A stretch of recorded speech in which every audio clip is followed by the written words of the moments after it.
Good afternoon, children. Today we're going to read the puppet show Little Red Riding Hood, starring Little Red Riding Hood. There once was a little girl who lived with her mother in a cottage on the edge of the forest. Her grandmother made her a lovely red hood that the girl loved so much she wore it all the time. After a while, people forgot her name and just called her Little Red Riding Hood. When the grandmother fell ill, Little Red Riding Hood's mother packed a basket filled with delicious treats and sent her daughter to deliver it. Little Red Riding Hood's grandmother lived in a cottage in the forest. Before she left, Little Red's mother warned her not to talk to strangers along the way. As she walked through the forest, Little Red Riding Hood was a little bit lonely. I wish I had someone to talk to, she thought. Almost as soon as the thought crossed her mind, a wolf appeared in the clearing. Little Red was so happy to see anyone that she forgot her mother's warning. The wolf was not lonely. He was hungry. He saw the little girl and thought she looked delicious, but he was a tricky old wolf who didn't eat her up right away. "Hello, little girl," said the wolf. "What are you doing all alone in the forest?" "I am bringing a basket of treats to my grandmother. She is not feeling well." This was a great news to the wolf. If he was careful, he could get 2 meals today. "And where does your grandmother live?" he asked. Not knowing that the wolf is the absolute last person anyone should talk to, the Little Red Riding Hood chatted on and on about her grandmother's house and where it was and how she would always knock on the door and her grandmother would just call her to come in, tell her to come in. Little Red talked and talked. She talked so much she didn't notice when the wolf disappeared into the forest. While the wolf raced to her grandmother's house, Little Red stopped along the path to pick a few flowers. They were very pretty, and she thought they might help her grandmother feel better.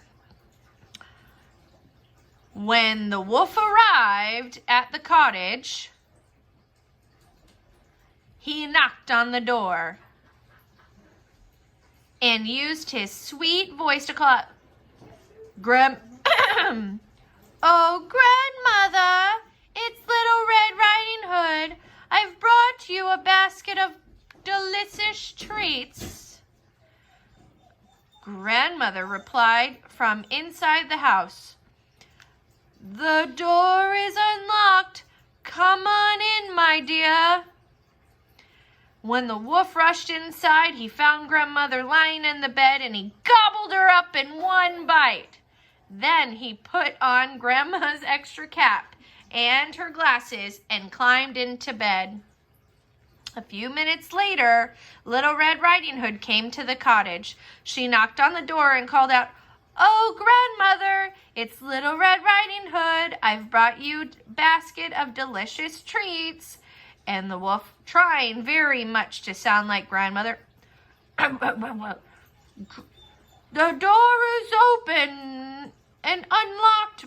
Come on in, my dear." Little Red Riding Hood walked slowly over to grandmother's bed.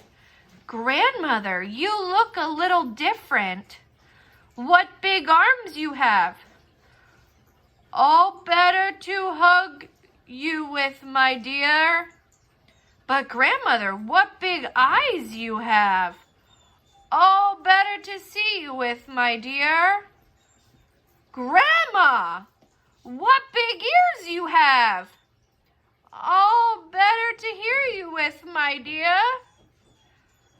"Oh, Grandma, what big teeth you have."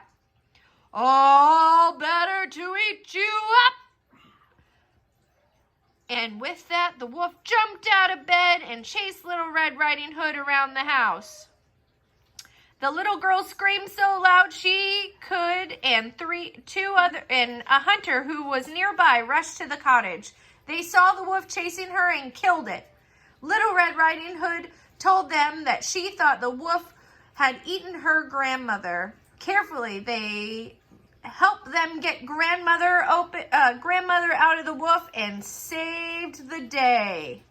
Little Red Riding Hood shared her treats with everyone, and she learned an important lesson. Never talk to strangers. The end.